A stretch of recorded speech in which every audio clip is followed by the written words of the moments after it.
Hey guys, Kurt from Time Machine Transport. So I stopped over here at this rest area, take a little break, shut the truck off, and I go to start it up.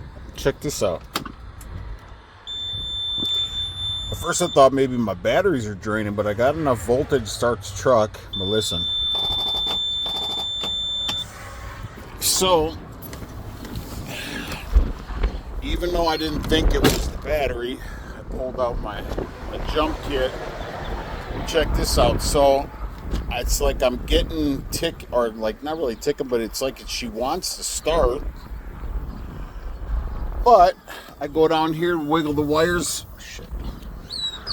I go down here to wiggle the wire by the starter. Suck your ass up, birds. Birds are freaking out. Think I'm going after their babies. Anyways, look at that right there. I don't know if this is the ground lug or whatever, but the fitting broke. That's a first. Like, if you would look at it, you would think, like, oh, it's not, But the reason why I'm doing this video is, if you're in a situation where your truck doesn't start, don't always think, like, call a mechanic or a service or whatever, a shop.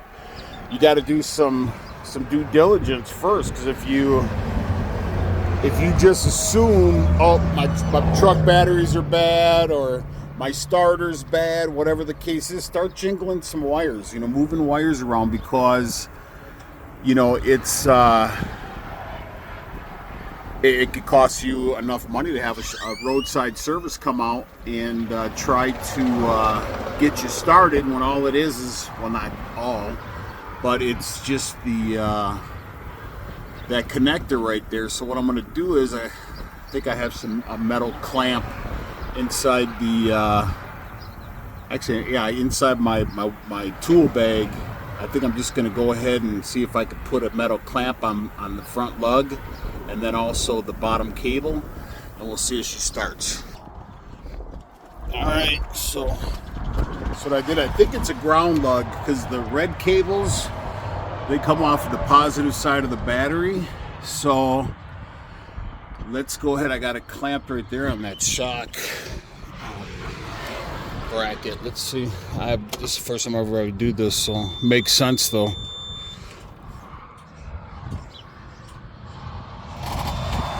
Nope, not yet.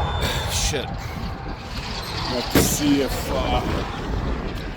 I can get it right onto the actual starter lug itself. Let's see.